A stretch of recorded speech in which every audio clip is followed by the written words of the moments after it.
Just a Can you see? second. Yeah, Dr. Sten? yeah. Can you see my video? Perfect. Yes, we can absolutely see you loud and clear. Mm-hmm. Sorry, I got late actually. My internet connection is a bit late back here. So, yeah, Perfect. fine. Yeah. So good to have you here. Thanks for doing this. We know Thank you. you're very busy. We know you're very busy doing this between studies, right? Yeah, exactly. Yeah, exactly. Yeah, it feels great to be a part of something like this. It's very Perfect. new to see something like that starting out in Nepal, to be honest. We have a group of Perfect. people.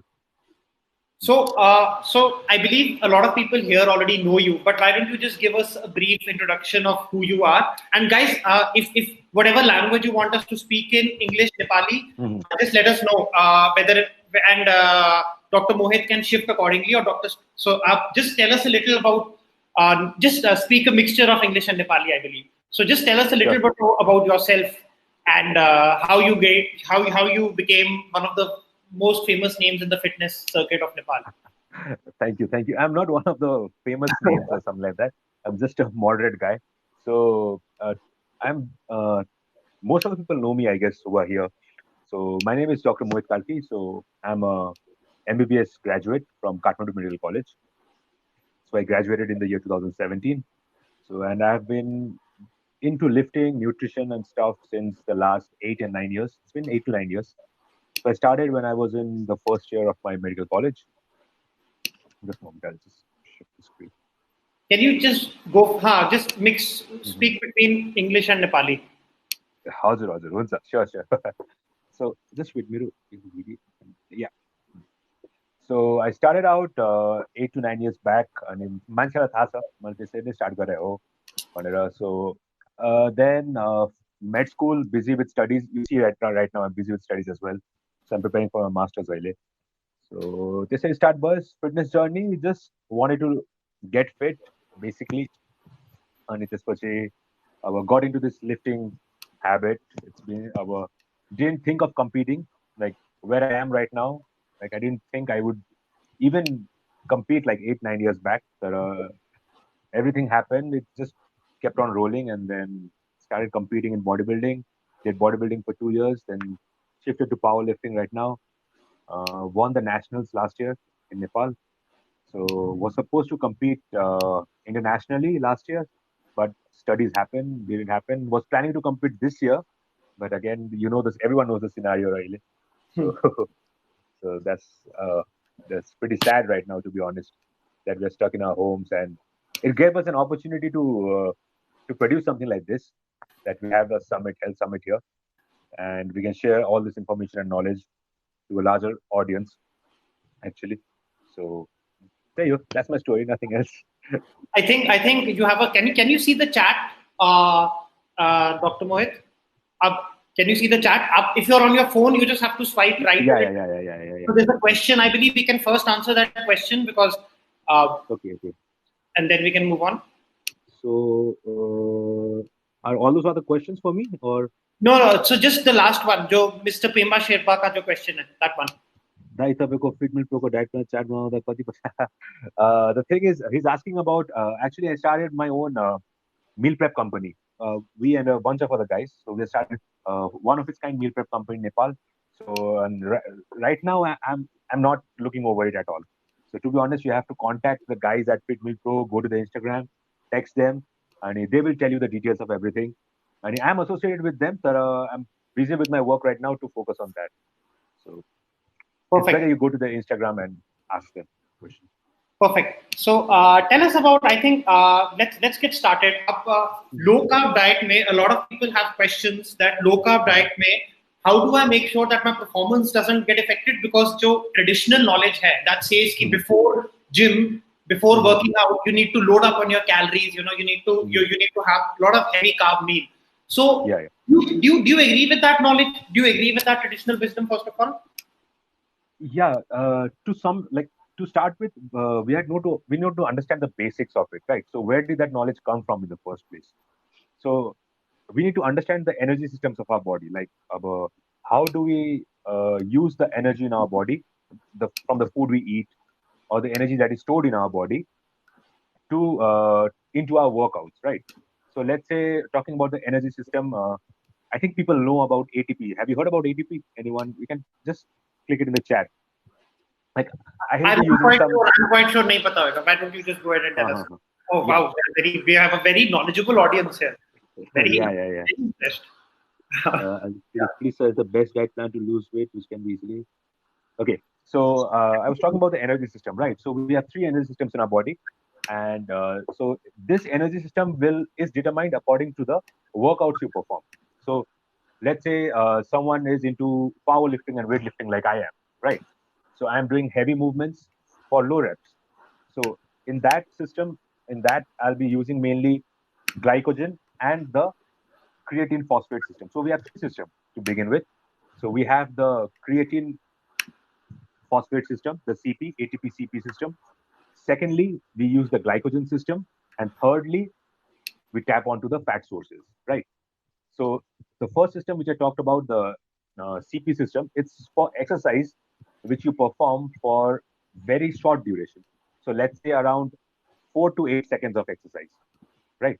So if an exercise is of that duration, so let's say Usain Bolt running 100 meters, right? So that is a very short duration of exercise. So he's predominantly using his creatine phosphate system. Next comes the glycogen system, and where most of us going to the gyms, I'm talking about most of us who are trying to be athletes. So they use up mostly the glycogen system. It's around, so anything between 30 to 40 minutes of workout, whichever you do. So in that, you tap onto your glycogen or the glucose which you have stored in the body. And next comes the uh, aerobic system of exercise. So these two were the anaerobic system where you don't predominantly require oxygen for the metabolism. And the next one, which I'm talking about, is for someone like we have on our team, Alok, right? So Alok is a Ironman athlete. So it's more about endurance. So his workouts are going to be like 2 hours, 3 hours long. For someone like that, so the body generally tries to tap into the fat sources when they are done with the glycogen system.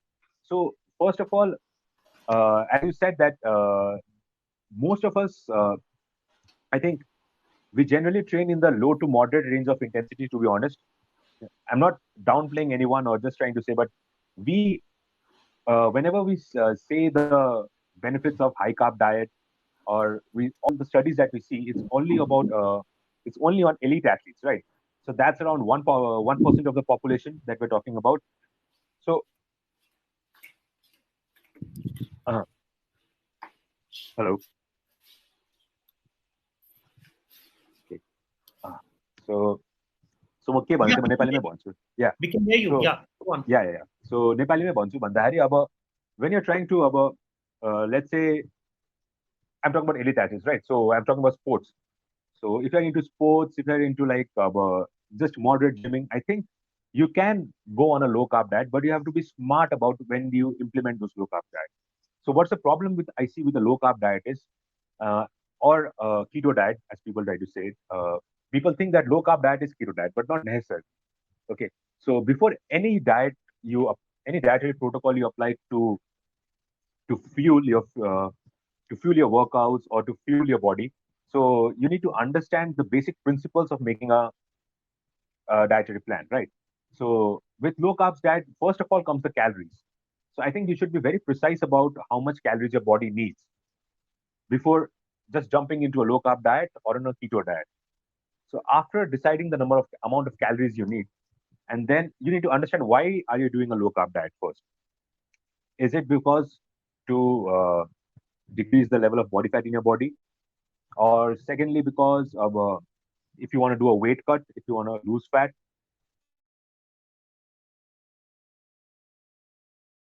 Right. Thirdly comes the exercise performance, muscular performance point of view. So low carb, let's say a standard 70, 75 kilo athlete who's is playing some kind of a sport, his body requires, let's say, around 3,000 calories, right? So even if he takes 20% of his diet from carbs, so that equates to around 150 grams of carbs, I believe. So you see, when you're talking about a low carb diet, the low carb diet is not a cookie cutter diet that fits to everyone. So let's say if I'm asking you to take a low carb diet, for you, the requirement might be 90 grams or 80 grams. For me, a low carb diet might be a requirement of 120, 180 to 200 grams. So that's a low carb for me, right? So, so now talking about first, we need to understand how much macros does our body need, macronutrients, how much does our body need. Now, talking about low carb diet. So, uh, there's a lot of study which generally prefers high carb diets over low carb diets for high intense workouts, right? So strength training is a kind of high intense workout where our intensity is very uh, is a broad term, I guess, when it comes to exercise. So intensity can be different for different athletes and different workouts, right? So when you do a cardiovascular exercise, the intensity is the heart rate. What's your resting heart rate, and how much oxygen are you using? So it's your oxygen consumption which determines the intensity of the workout. When you're doing a strength workout, when you're doing a heavyweight training, so at that point, the intensity is determined by the amount of weight you lift, the amount of volume you do. So the volume is the amount of reps and the amounts of sets. Okay, so the amount of weight you used for the amount of reps for the given amount of sets. So that determines the overall volume of the workout. So determining that intensity. So let's say if you're doing something like strength training wise or aerobic capacity wise, your intensity is 100%, right? It's 80 to 90%. So you're doing mainly endurance kind of a workout, right?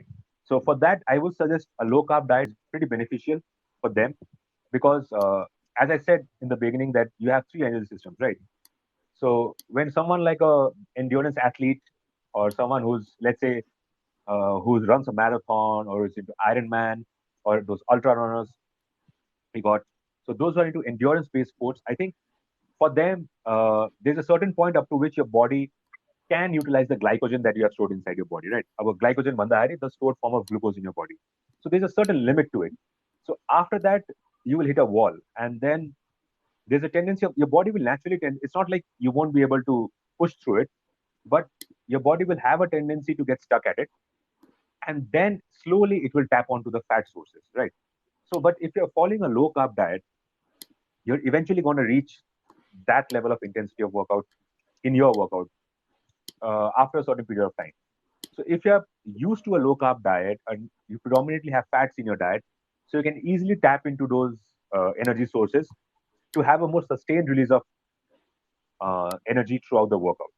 Uh, while uh, but if you're, let's say, trying to do strength training, so I would suggest, like, for strength training, it's not necessary to do a keto diet. I would not suggest a keto diet for sure, but a low carb diet which mainly focuses your carbs around your workout, right? So you're trying to focus your carbs and utilize them on around your workout. So intra workout carbs. So let's say your diet asks for around 100 grams of carbs in a day. So what you can do is you can take like 60 grams of carbs before the workout and 40 grams of carbs after the workout. And for the rest of the day, you can go low carb. You can have like a higher fat and a higher protein ratio in your meals. So that's one way to do it. Other way to do it is so you have any strength athlete who is following a periodized program will have on the days which his workouts are pretty rough and hard, which are high intensity workouts, and the days which don't require that much effort. So on the days on which he has his harder workouts, they can increase the carbohydrate intake on that day or the night before the workout just to fuel them through the workout. And followed by this, they can again on the rest days they can lower their carbohydrate like back to which they are falling on a low carb diet. So there are lots of ways to do it. Like you can either use it around your workouts or save it up for the days when you're training harder, and then decrease the amount of calories and the amount of carbs on the days when you're not working out that hard. So I don't think a strength athlete would be working like 6 days, 7 days a week, like balls to the wall kind of workout. So they would be in a periodized training program. They would be like having 2 days of high intensity, and on that days they can increase their carb intake. So I think it's depends. Like our calories funny important because it's not that just carbs. Yes, carbs improve performance and stuff, but performance comes one side, and then you have your body composition. So to Herda Hari say, I would suggest if someone who is on a strength training program but he or she is trying to cut down weight, is trying to lose body fat, or let's say, our, as I said, for strength athletes, it's a different thing. But we need to remember that most of the people we are talking about or are in talks with, these are the general population, right? So these are not heavy elite athletes or not even inspiring to be heavy athletes. So we need to understand that these are the person who just like go into the gym to squat once. They would do like 3 mile runs once or twice a week. So their exercise level intensity changes. It's not like they have a higher range of exercise intensity according to the weights. So for them, I would suggest a low carb diet would be very beneficial.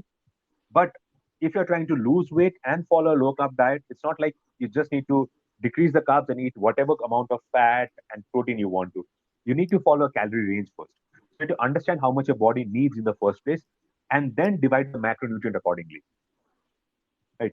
So our, let's say, give an example of a person who is in diabetes, right? Very common disease in our scenario, in our current scenario, Asia. So for them, they have a problem with they have a metabolic syndrome.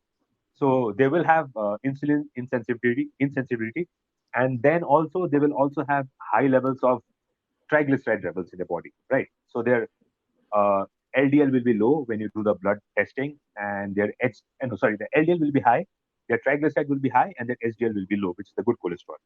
So for someone like them, uh, having a higher carb diet will not will just lead to exaggerating of the symptoms because their insulin receptors are not working.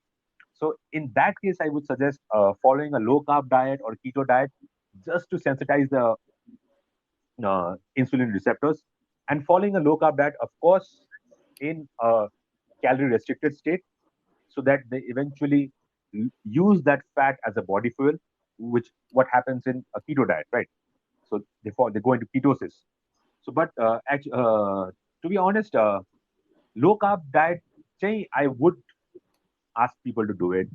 The keto say you have to be pretty like yeah, you need to know when you are in ketosis, right? It's not that easy to know when you are in ketosis.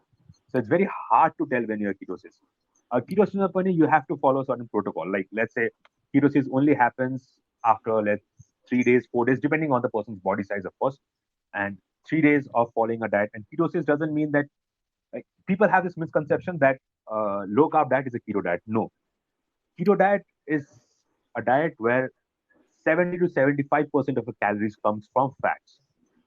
Now you need to understand this. 70 to 75% of calories, not 50-50. Not it's not that like you're having 50% protein, 50% carbs. I mean fats. It has to be 70%, 70, 75%, and this has to remain consistent for the next 4-5 days eventually, or in a week, to eventually get into ketosis. So ketosis is a state when your body actually uses fat as an energy source, right?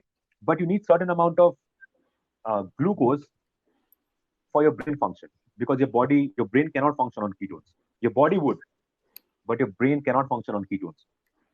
So only for that, I suggest like so if I was doing a macronutrient breakdown of on a keto diet, it would be something like about 70%, 70, 75% fats, 20-25% protein, very less, because you need to understand that even having higher amount of protein eventually leads to gluconeogenesis. Like your liver, you'll eventually make glucose again from the liver. So there's no point, your body won't be remaining in ketosis. So we need to understand how much are we taking in ketosis. And it sucks to be in keto, actually. It really sucks. You have that keto flu when you're doing it for the first time. You feel weak, you feel feverish. After a while, when you get a hang of it, yes, people say that you get sustained energy, you feel better. But always remember, like, our diet is predominantly a carb diet, right? So it's very hard to implement keto in our case, and given the scenario for lockdown right now. So I think the evidence is generally that I mean some people respond very well to ketosis, some people don't Yeah. respond very well. So for example, my mother she reported that she had so many health benefits. Her hair was starting to Mhm. go white and it started to become darker. Her eyes used to water and that helped. You know, there were little aches and Mhm. pains. Of course, there are some people who have done keto and who report that, you know, I just can't sustain it and because of all Yeah, the yeah. flu. So again, Mhm. it's something I think one of the basic feedback of all the sessions we've got is you guys need to we need to try some things out. There's no one size fit all solution for everybody. You need to try things out and figure out what you want to. So, anyways, we have a bunch of questions here. Why don't you start with what time will be perfect for doing exercise? Any time of the day possible. Just do the exercise. I would say any time of the day. So, if you are saying hormonally, like when your cortisol levels are high, low, it doesn't matter in the broader sense of things. So I would say it's not that optimal, but whenever you get time to work out. So, Dr. Strength, would you advise? So, for example, I personally noticed that my performance during the evening is much better than in the morning, and I believe people would notice that they have some people perform better in the morning, some people perform better in the evening. So, should we figure out that time for ourselves and work out then, or does it not matter? Depends if you're a morning person or someone who wakes up late. And personally, me also, I can't train in the morning. To be honest, I cannot at all. I need those 2-3 meals into my system. So as you said, it depends on person to person, right? It depends on how you feel. Now talking about physiologically, most of the people feel better in the evening because they have a lower level of cortisol hormone, which is a stress hormone, right? And they have higher level of testosterone in the body, generally the males. So in that case, I would suggest something like training in the evening. If you're doing strength training in the evening, it feels optimal. But if you're a morning person, if you like to work out, we have to understand that people have their work to do, their family to take care of, and some people cannot give that time in the evening, right? So for them, having an excuse to not do the workout, it's better to do it in the morning rather than doing it. Perfect. And I think there's a question, since you were talking about cortisol, there's a question which says, very advanced question, which says, working out more than 35 minutes triggers cortisol rather than testosterone. What is your say on this? I think it's a diurnal variation of thing. It's called the circadian rhythm, right? So there will be levels which you cannot control. Like your cortisol will be high in the morning and it will come down in the evening. That's pretty normal, right? And talking about the circadian rhythm, about 35 minutes pachi, it is a study which says that your stress levels increase. That's why you need to keep your workouts long and short. But remember, what happens after the workout, right? So you are saying that your cortisol level increase, but there's always a fluctuation in the testosterone cortisol levels going on in the body, right? Let's say, just give an example. Talking about all the hormones, there's always a variation, be it thyroid, be it your insulin, right? So we don't need to be that nitty-gritty about it. So the question is, why are you doing a workout? Like 35 minutes, like you said, whoever asked the question. So 35 minutes of workout, what's your reason behind doing just 35 minutes of workout? Me, I need 3 hours to work out. Mere training session testo sir. So does it mean that I am my cortisol level is increased and my testosterone level is down? I don't think so, because I'm doing compound movements. And I don't think we have that kind of study where we are doing a hormonal assessment every hour, taking blood work. So I think everyone depends on the blood work, to be honest.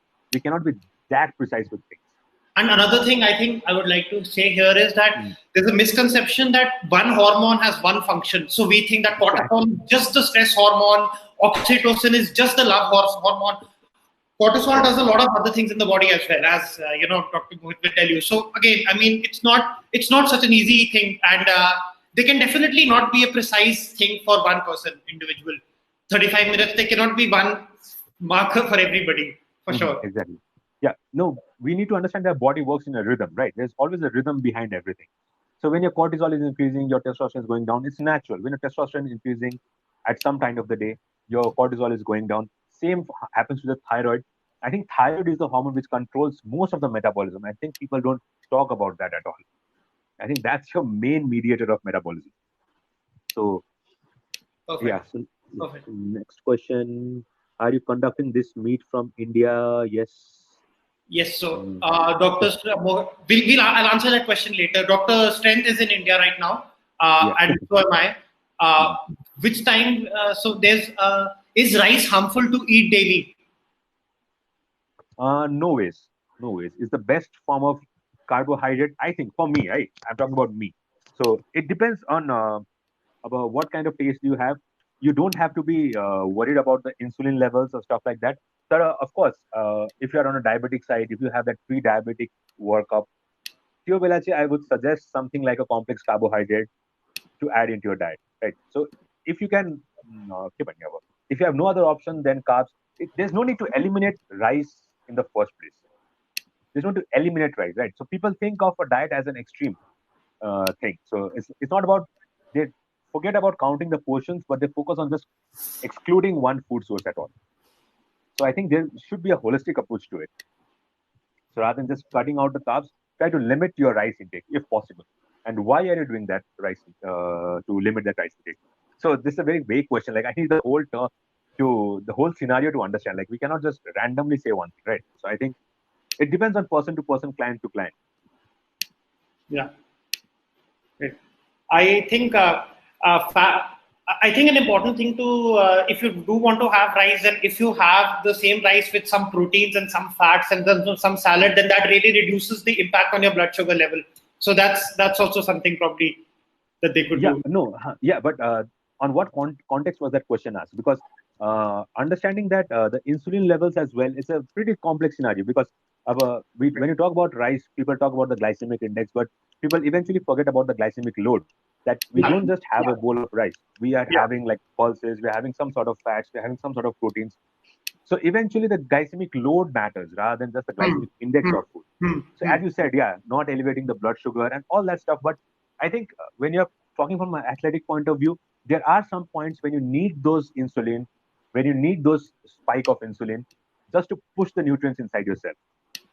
So we need to be understand about when to put those specific foods at what time of the day. Perfect. So the last question. So another question is on fat loss and how much protein per kg body weight should I use if I want to maximize fat loss and minimize losing muscle? Now, protein is a very debated thing, right? Every 6 months, every 3 months, there's a new article coming out about protein consumption.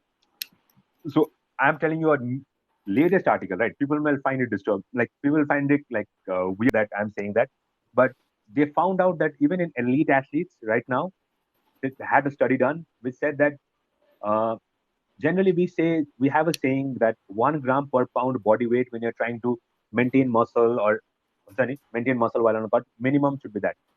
No, that's the minimum they are saying. They used to say Paila.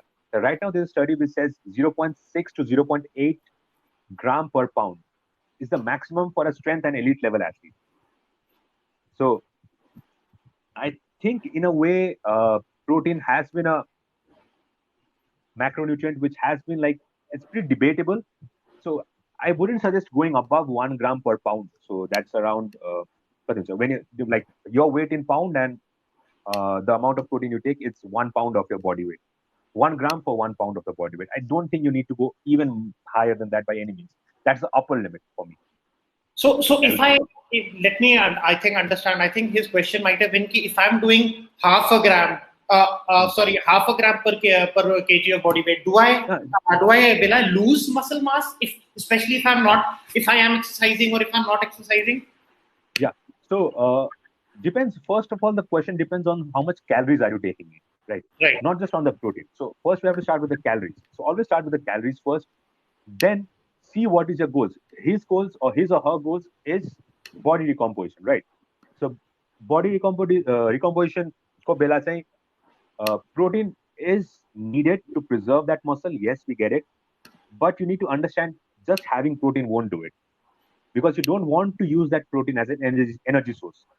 So that's why we tell to incorporate some sort of carbohydrates into your diet.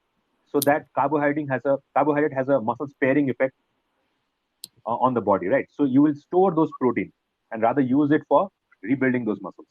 And also for fat loss, low carb diets are very much recommended, because you need some little amount of carbs to accelerate fat loss, to accelerate the mechanism, the metabolism of fat burning. So I think for that, protein mandani, you should follow more on the calorie approach. That's more important.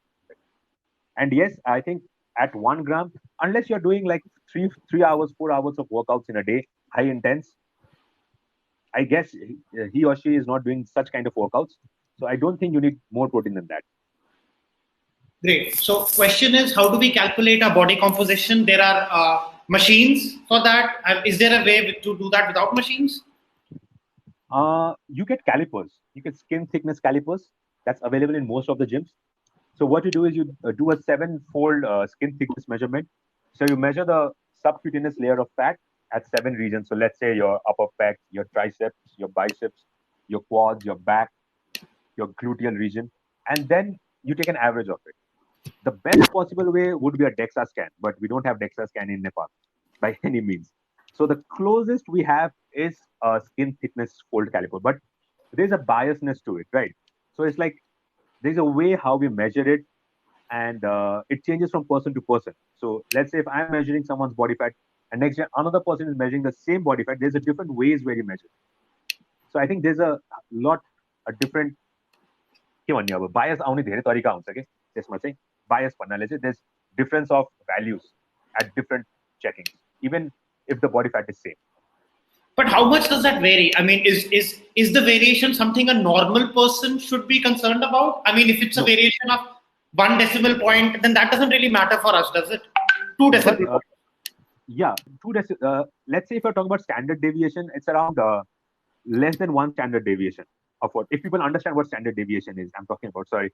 So let's say if you're doing that measurement in percentages, so it should be around 2 to 3% up and down. But we should remember that it provides us a good starting point in the first place, right? So if you're measuring by skin thickness calipers, and if a same person is measuring at the beginning of your fat loss or whatever phase you are in of your training, you should focus on measuring it in the same way so that the results is consistent, the data is consistent. भने बुझ्यौ नि एकजनाले हेरेछ भने त्यहीबाट हेर्ने के त्यहीबाट गर्दै जाने के or a long duration. And I don't think people should be worried about to that extent, right? And if you want to just gauge it, I think the mirror is the best rather than the scale. The mirror provides a better view of whether you're losing body fat or not. Just an estimation, right? Right. How do we stop stretch marks and certain? How do we stop stretch marks? That's the next question. Yeah. So stretch marks happen because the rate of your muscle growth is not proportional to the rate of your skin growth, right? So you are gaining weight too fast or you're losing weight too fast, then exercise garदाखेरि you develop that stretch marks. So for stretch marks, I think best is if you can find, we call it vitamin E oil or almond oil. That's very good. That's proven. Vitamin E oil चाहिँ खोज्न चाहिँ गाह्रो छ pound हैन, तर that's proven to actually reduce stretch marks. Perfect. And then we go on to, I think there are 2 questions together, which is one of them is on what carbs to avoid, and the other one is simple carbs and complex carbs and its effect in body and fat percentage in the body. Carbs to avoid, of course, all the processed carbs. All the carbs which are processed, which have sugar in them, which have high amount of fructose corn syrup. We don't talk about this fructose corn syrup. Some foods are filled with those, and then it's preferred to keep your carb sources as natural as possible, and as less processed as possible. And other question, what was the next question? The next question is the difference between simple and complex carbs and its effects. Simple and complex carbs, simple and complex carbs differ in their glycemic index and the amount, the way they provide an insulin response in your body. The way how when they enter your system, the response of insulin happens. So simple carbohydrates are high in glycemic index. So your insulin response, insulin shoots up. So when insulin increases, you have a more anabolic environment in your body when you tend to store those nutrients in your body. So your insulin will spike up and it will go down. जसरी माथि छिटो बढेछ त्यसरी तल पनि छिटो झर्छ. So त्यसले गर्दा के हुन्छ भने you will have more tendency to feel hungry, right? But if you're having complex carbs, the glycemic index is somewhere in the middle range. So it gives a feeling of satiety, and your blood sugar level always remains at a steady state. So you see, for simple carbs, it's up and down, increasing quickly and going down quickly. But for your complex carbs, you have a steady maintenance of your blood sugar levels. So you don't feel hungry. You have a good sense of satiety. And also complex carbs high in fibers. So very important for your cholesterol levels, for your insoluble fibers, for making up the bulk of your stool. So very important for the digestive system. Okay, so there's just this question. I think the last question we could just bring in. I believe she's your friend who's going to be doing the next session. Mm-hmm. But this is the last question that we can address before we also bring her in. Mm-hmm. So I used to follow push pull legs 6 days a week. It's like Sari just karnu. So how do we? Can you just answer that question? Yeah, just do you mean ketosis is the release of ketone bodies from humans? I've just posted it. I think that's the last one. Wait, the last question, right? Yeah, the last I used question. to follow. Oh, I used to follow push pull legs 6 days a week. It's like similar strength gain me got no, and my goal is fat. So yeah, so if you're following a 6 days a week program, I would suggest cut down to 5 days a week. Right, on a keto diet, you don't want to do that much amount of training. Even if you do the same workout, it's as I said in the morning, as in the beginning, it's more about your workout volume. So how much workout did you do throughout the week? That's what matters, right? Each body part wise. So let's say you're doing 4 sets of bench press. You're doing four. It doesn't matter whatever exercise you do. It matters the amount of sets and reps you do. Our body doesn't realize that you're doing bench press or you're doing some other movement. The muscles use those weights as a stimulus, right? So if you're doing, let's say, a 6 weeks, to plain and simple, if you're doing 6 weeks question, 6 weeks for training, 6 days of training in a week, sorry. So then I would suggest 3 days if you're doing push pull legs. The first 3 days should be on a more strength based kind of a training. So you're doing those low reps with increased amount of, let's say, rest. So you're focusing more on strength. On the next 3 days of training, you try to incorporate more of the hypertrophy range workouts. So something like in the 8 to 15 range. But always try to remember, don't try to push these workouts very long. So your workouts are just since you're doing 6 days a week, it needs to be short, it needs to be quick. So on those 3 days of the workout, you take a longer rest to perform more strength-based movements so that you maintain your muscle. People need to realize it that to maintain the muscle, you have to do those heavy training as well. You can't just do lightweight training and expect to preserve the muscle you have stored on a fat loss diet. So you have to do the heavy trainings. You do that on a certain part of the week where you can stay low carb, and on the other days you can just do a quick session like more supersets, more drop sets, do more work in a less amount of time so that you have your increased metabolic rate as well and you get a low rest period. So it's more of a cardio kind of a workout. Low intensity cardio happening up because your heart rate is elevated. Thank you, Bella. Okay, perfect. Great. Thank you so much, Dr. Strength. If you have a little more time, why don't you just stick around also for? I mean, why don't you just join us with hosting the next session with Rinku, Sure. who I believe you know quite well. Yeah. I know. Hi, Rinku. Can you hear me? Can you hear us?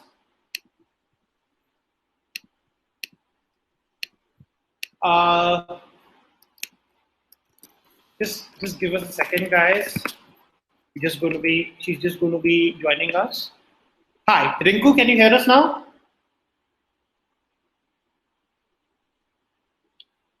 Hello. We can see you, but we can't hear you.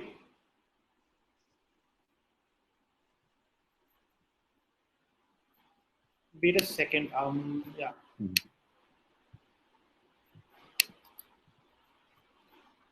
I'm just going to be.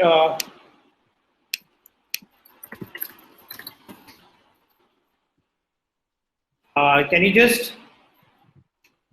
Are you able to speak?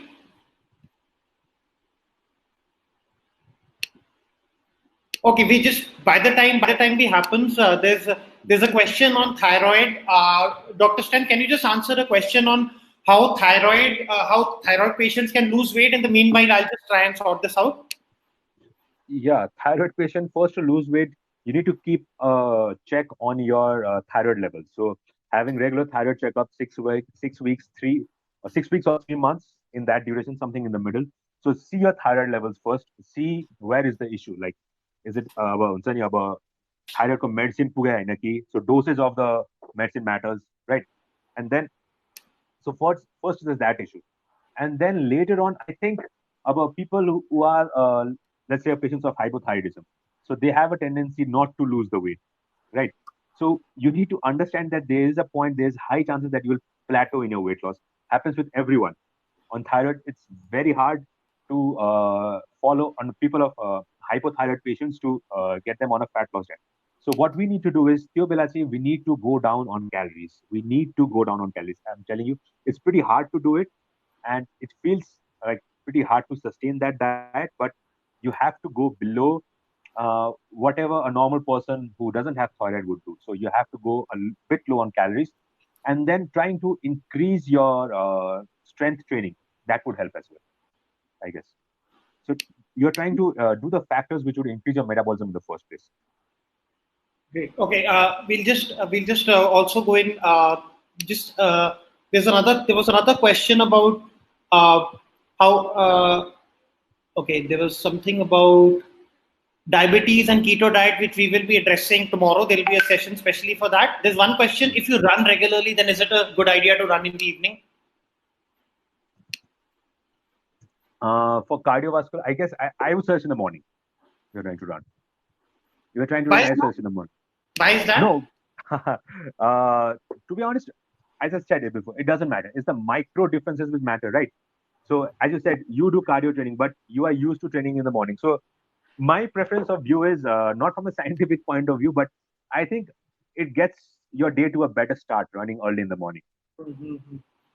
That's Right. what I feel like. You feel those hormones, your hormones balance well when you start to run in the morning. Right. And people suggest like morning ma nagarnu bhन्छ yo cortisol को कुरामा पनि balance गर्न एकदम help त्यसले मलाई चाहिँ त्यस्तो लाग्छ. Okay, great. And then we have another question on my stubborn outer chest. They're talking about abs muscles being available, but there's a stubborn part in the outer chest that hasn't gone yet. Actually, I have a similar question to you, Dr. Sen. My chin, no matter how thin I become, my chin fat doesn't go away. So I think we all have these little spots where the fat tends to stick. What do we do about that? Sorry, but I don't think there's another way out of it because we cannot control that. See, it's people are talking about spot reduction, right?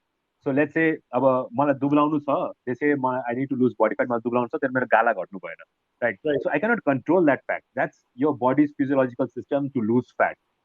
Right. So there's no determining factor. Like, of course, there'll be some bits, but you need to remember when you're assessing body fat, you don't just see how much fat you have on the outer chest, or how much fat you have in the lower belly. It's more about the whole measurement. I said, measurement to get an average value. So some people will, due to the hormone issues, like female tend to store more body fat in the lower abdomen at the back of the triceps. That is because of the hormone estrogen. Right. So I think it's something which you don't have a control on, I believe. So there's no way that we can produce spot reduction. So do you think like doing some exercises for that particular body part, focusing a little on that particular body part is the way to do it? Yeah, actually there was a study once where they tried like just doing leg extensions, right? So they were doing just leg extensions continuously, the same movement around 100-200 reps every day for the next 30 days while maintaining a calorie maintenance diet. So they were on a maintenance diet. So just to see if spot reduction happens or not. But there was such a minuscule change in spot reduction that it doesn't even count on a bigger level. So Bannale, yes, of course, you're focusing on that movement, but you need to remember your diet needs to be on point in the first place to get fat loss. And you need to be consistent with the fat loss. So you need to, rather than focusing on one body part to lose that, of course, like let's say lower fat much as you can try to doing body dips, parallel bar dips, or just doing, but I think rather than focusing on those special movements, like continuing doing the compound movements would be of greater importance. And as you certainly, you need to be consistent with the diet and you need to be patient for it. And you need to be patient when you're doing a fat loss diet. That's what's important. Being consistent and being patient. Okay, great. Hi, Rinku. Can you hear us? Can you speak now? I don't know.